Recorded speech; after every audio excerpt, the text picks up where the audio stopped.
Salam students, welcome back. Hope all of you are doing fine. Okay, now we'll be going ahead with our next lesson in English. Before that, there is an activity which we have to do, warming up activity. Okay, you can see these two pictures over here. We have to find the differences between these two images, what is the change required, and how you can contribute as a student to help and make a difference to the needy children. Yes, so in one picture you can see that there's a child who is doing some labor, and another picture, the second picture, you can see child who's going to school. What is the basic difference?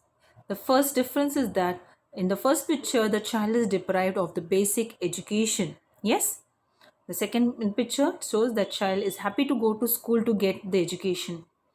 What is the change required? The change required is that in the first picture, that this child which is there in the shackles of child labor, that should be broken and that child should get education. Third one, how could you contribute as a student to help and make a difference to needy children? How would you? This is your own choice. How will you help the needy children? Either you can donate your books, you can donate your school uniform, you can donate your study material, you can donate your clothes. Yes, you can lend a helping hand in teaching them also. These are very minor things which you can help to do or uplift for the betterment of the needy children. Okay, now why did we have that difference of those two pictures? Because the next lesson which we are going to learn is about a speech based on the upliftment or the betterment of these needy children. Okay, so before we go ahead with the lesson, over here, a good speech delivered requires the following characteristics. Well planned, we have to put a tick or a cross across in the boxes where we find it is needed and where it is not needed. Well planned and thoughts well organized, delivered softly and in a low voice. Speaker need not greet the dignitaries and audience. Language used should be suitable to the audience. Speech should be of a proper duration. Speaker should be passive and have no facial expressions. Speech should be supported by good examples or episodes or visual aids where possible. Speakers should switch over from one language to another. Okay, so what are the characteristics needed for a good speech? Let's do this. A good speech required well planned and well organized thoughts. Yes, it should be there. So we'll put a tick over here. Then delivered softly in a low voice.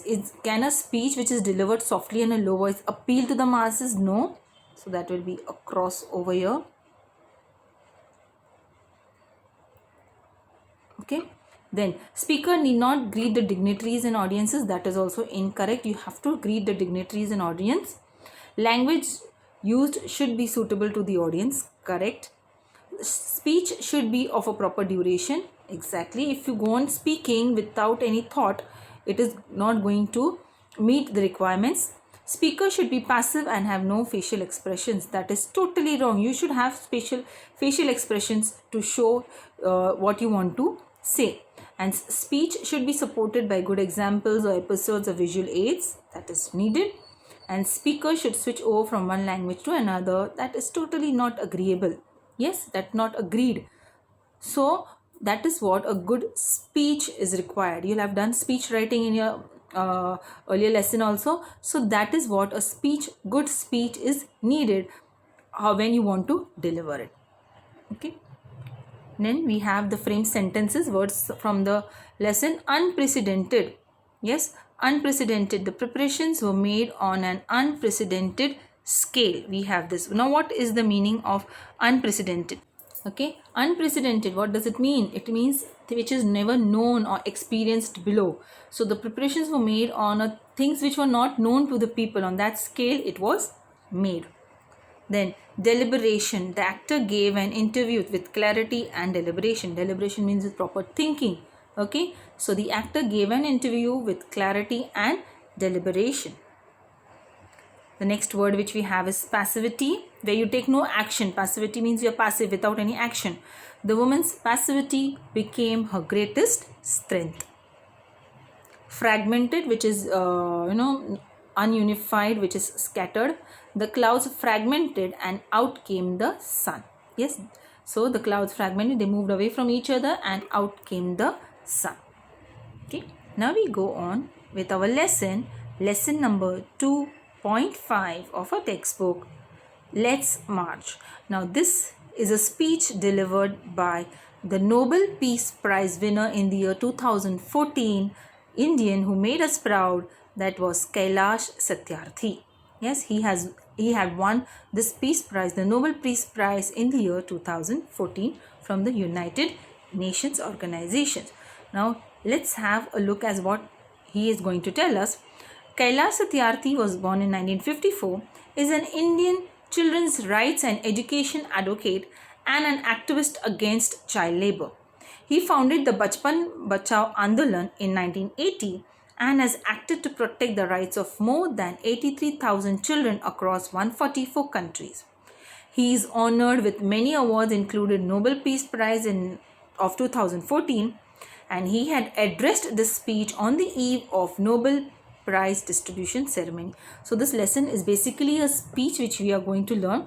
It is there in 3 parts. Okay, so today we will be seeing the first part of the speech, okay, of Kailash Satyarthi, who is known for his Bachpan Bachao Andolan. Yes, he is very fond of children and he has done a lot of work. This organization was established, this movement had started in the year 1980 and it is still progressing, and he wants the children to be freed from the shackles of child labor. Not only child labor, other activities as well which are inhuman. Okay, let's see the first part of his speech. My dear children of the world, your majesties, your royal highnesses, excellencies, distinguished members of the Norwegian Nobel Committee, dear brother Tom Hawkin, brothers and sisters, and my dear daughter Malala. See, this is how you introduce. You greet the dignitaries which are there. Yes. From this podium of peace and humanity, I am deeply honored to recite a mantra from the ancient text of wisdom, the Vedas. This mantra carries a prayer, an aspiration, and a resolve that has the potential to liberate humanity from all man-made crises. Let's walk together in the pursuit of global progress. Not a single person should be left out or left behind in any corner of the world, from east to west, from south to north. Let's speak together. Let our minds come together. Learning from the experiences of our ancestors, let us together create knowledge for all that benefits all. So over here he is introducing, he's greeting the dignitaries, and he's trying to tell the people as to exactly what he wants to speak. He's telling he's going to chant a mantra, he's going to say a mantra from the texts of wisdom, that is the Vedas, as to what the Vedas want to tell us to resolve, and it has the potential to liberate humanity from all the man-made crises. Yes, we human beings have dissatisfied because of the problems which we have created ourselves. Yes, that is what Kailash Satyarthi wants to tell. He's telling, let's walk together. He's telling us to be united in the pursuit of global progress. Yes, you get united together. You are a global citizen. You get united together for the progress not only of your society or your country, but as for the world as a whole. Not a single person should be left out. Yes, everyone from the east, west, north, south should be united.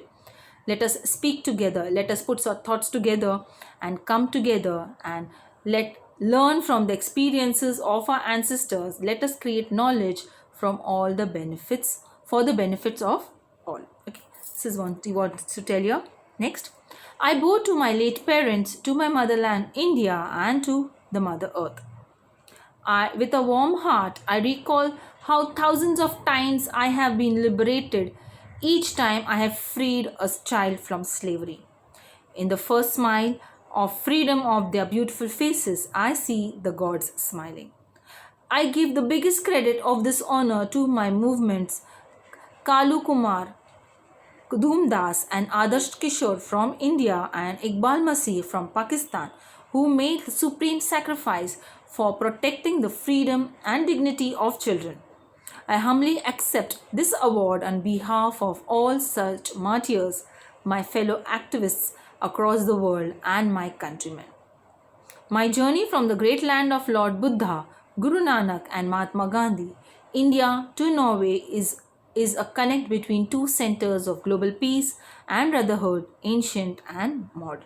Okay, so in his speech he's trying to greet everybody. He's trying to thank everybody, from his parents to his motherland, the mother earth, the people who have helped him in his movement, that is Kalu Kumar, Dhoom Das, and Adarsh Kishore from India, as well as Iqbal Masih from Pakistan, who helped him, who sacrificed their career, their life, not life, their career in getting these children freed from the shackles of slavery.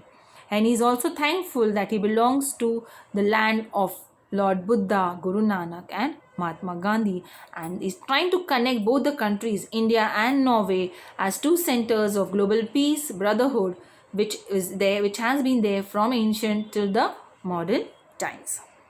And he's also saying that when he frees these children who from slavery, the smile which he sees on their face, he feels that I see the God smiling. That means it is a blessing for him.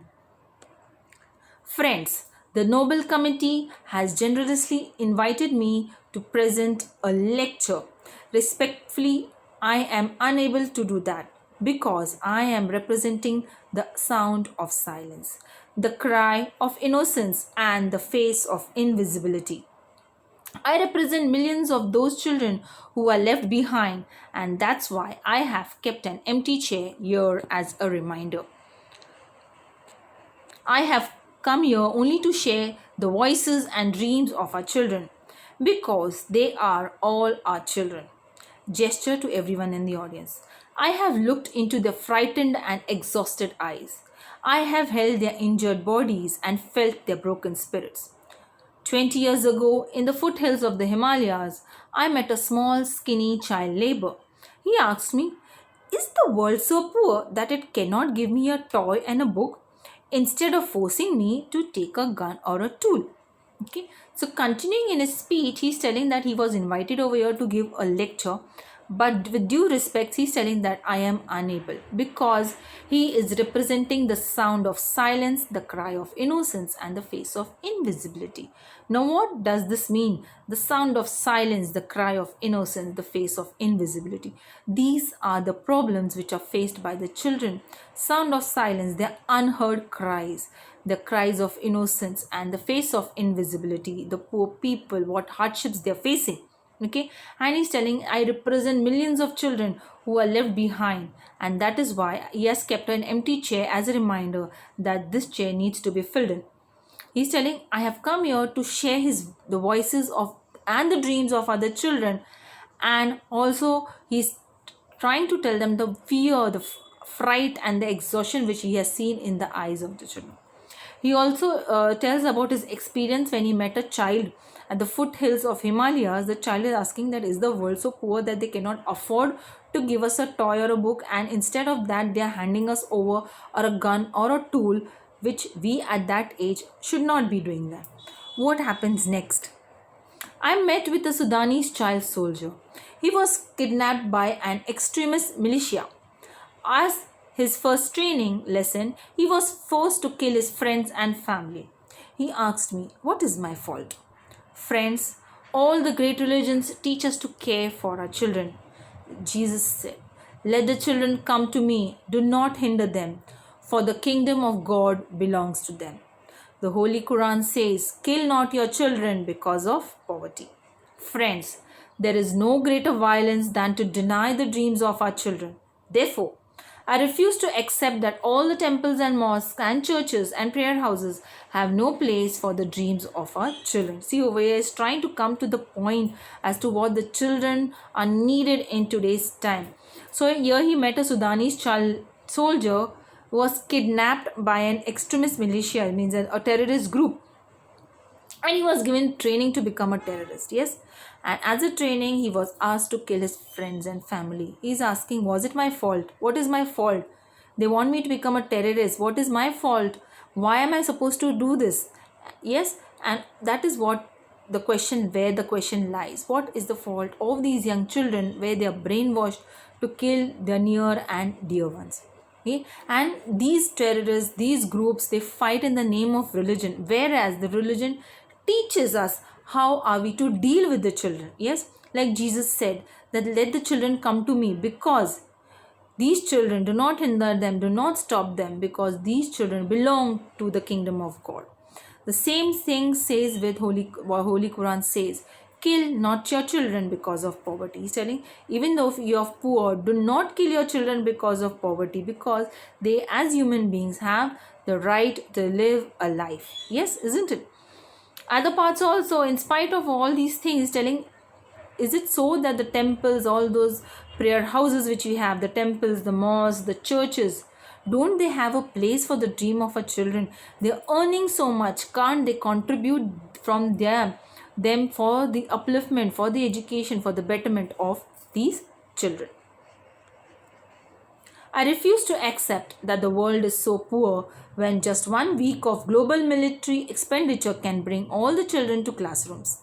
I refuse to accept that all the laws and constitutions, police and judges are unable to protect our children. I refuse to accept that the shackles of slavery can ever be stronger than the quest for freedom. I refuse to accept you. He's refusing to accept that the religions cannot do anything to children. He's also refusing to accept that the military, the defense forces can also not do anything for the children. He's telling that whatever is the expenditure of all the military or of all the global military of 1 week, it can bring all the children of the world to the classrooms who are denied of the education. And he also refuses to accept that the laws or the constitution of various countries, the police or the judges, they are unable to protect our children. There is a way out where they can find to help these children. And he also refuses to accept that the shackles, the chains of slavery can be stronger than the quest for freedom, the thirst for freedom, isn't it? So he refuses to accept all these things. What does he believe in? What does Kailash Satyarthi believes in? What is his aim?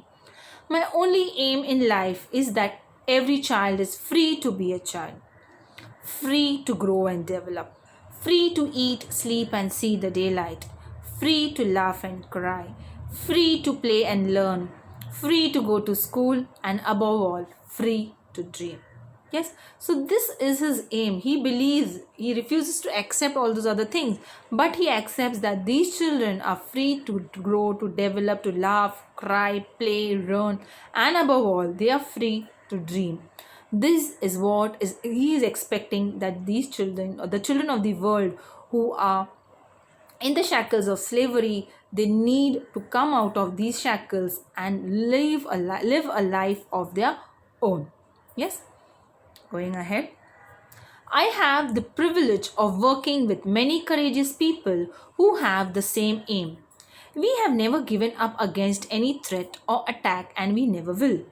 We have made progress in the last couple of decades. We have reduced the number of out-of-school children by half. We have reduced the number of child laborers by a third. We have reduced child mortality and malnutrition, and we have prevented millions of child deaths. But let us make no mistake, great challenges still remain. Friends, the biggest challenge or biggest crisis knocking on the doors of humankind is fear and intolerance. We have utterly failed our children in imparting an education that gives the meaning and objective of life, an education that gives a sense of global citizenship among the youth. I am afraid that the day is not very far away when the cumulative result of this failure will culminate in an unprecedented violence, and that will be suicidal for humankind.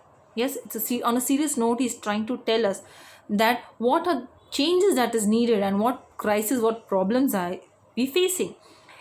Out of that also, he has been successful to reduce the number of children who have dropouts from school. Yes, out of the school. Also reduce the number of child labors to a third. Also reduce the malnutrition and mortality rate, and also prevented millions of child deaths. But still there are challenges which we have to face, and it is that we know mistakes are to be made because there are still challenges. And the biggest challenge is the fear and the intolerance which is knocking at the door of humankind. Yes, in today's time, in modern times, people are so afraid. There's so much of intolerance among everybody. And he's also trying to tell that education which the child needs to get, we have failed to impart that education, the education that gives the objective of life. Yes, an education which gives a sense. Yes, which gives a sense, which sensitizes the child that they are a global citizen. Yes, they have a duty to do for the betterment of the earth or the planet. And I'm afraid, he's also saying that he's afraid that it's not very far, that this cumulative result, yes, keeps on adding. It will lead to an unknown violence, and it will be suicidal for humankind. Because why suicidal? Because we ourselves in some way or the other are trying to promote it. Yes, and we are trying to, killing ourselves through this, through ignorance. Yes, this is what he wants to tell. Through the ignorance on our part towards the crisis which these children are facing, it is going to be suicidal for humankind. These children are the future of our world, of our country. So they need a better life, they need a better future for the nation as well as the world. Rights, security, hope can only be restored through education. Young people like Malala, I've started calling her my daughter Malala, not just Malala. So my daughter Malala and other daughters including Kainat, in fact 2 Kainats and Shazia and the daughters from Africa and from all over the world, they are rising up and choosing peace over violence, tolerance over extremism, and courage over fear. The solutions are emerging, but these solutions cannot be fought in the deliberations in conferences alone and cannot be found in prescriptions from a distance. They lie in small groups and local organizations and individuals who are confronting with the problem every day. Even if they remain unacknowledged, unrecognized, and unknown to the world, the solution are with them. Okay, so he's telling what education is to be needed. Yes, what education is to give, it has to restore rights, security, and hope. Okay, and he's telling that young people like Malala, yes, you must be knowing who Malala is, right? Malala and other daughters, he called Malala his daughter, other daughters as well, Kainats. In fact 2 Kainats, Shazia, and also the daughters from the Africa. These are the girls whom he have helped to gain education. And all the other children from the earth, they have shown the courage. Yes, they have come ahead, taken the initiative of choosing peace over violence, tolerance over extremism, and courage over fear. So they have come out with flying colors and showing their true colors. And the solutions are emerging. Yes, unless and until you help children to grow, you help them to have a sense of security, you give them hope, they will not show their true colors, they will not come out. So there are solutions are emerging, but these solutions cannot be found when you have talks between each other. It cannot be found in prescriptions for a distance. You have to work for it. They lie, where will you find them? They lie in small groups and local organizations and individuals who are confronting with the problem every day. Yes, you will find the solutions to these problems not in big organizations. You have to get to the local level, to ground zero, and try to get the solutions, isn't it? To try to get the solutions, who are confronting this every day, these problems every day. For example, you can see children begging at the traffic signal on the streets. Yes, these children might be the children who are abducted or kidnapped or stolen from their parents. Yes, and then they are forced to beg. Yes, it's the inhumanity, so much of atrocities is done to them. There are instances whereby children, some or the other part of their body is damaged in order for them to go out and beg. Yes, there are organizations. Yes, there is a mafia of these people who have these children abducted and compel them, force them to beg. So these are the problems which are faced by in everyday life by these people. Even if they remain unacknowledged, unrecognized, and unknown to the world, the solution are with them. Though the whole world is not knowing about their problems, they do not recognize, the solutions are with them. You go to ground zero, you go to the level down, you will get the solutions, and as a result, when you get these solutions, you can work it at a greater level. Isn't it, children? Okay, fine. So that is what is there in the first part. This is the first part, quite big. The first part is quite big of this, bigger compared to the other two parts. So in this part, he's trying to sensitize the people, to sensitize the, be sensitive towards this issue of slavery for the children. Yes, that is why he had this Bachpan Bachao Andolan. He is of the belief that let the children enjoy their childhood rather than going out and doing things which children are not supposed to do. Okay, fine. Now there's a homework for you children over here. Read the expressions and insert them in the proper columns. Put the expressions number in the right column. The expressions are given here, 12 expressions are there. You have to put these expressions in the proper column given in the table. You are expected to draw this table. You are supposed to do this in your notebook. Draw the table and put those expressions in the columns where they fit in, the correct column where they fit in. Fine. So that's it, what you are supposed to do as a homework. Okay. So for then, thank you, Sairam. We will continue with the second part of the speech in our next part. Good day, children. Have a great day.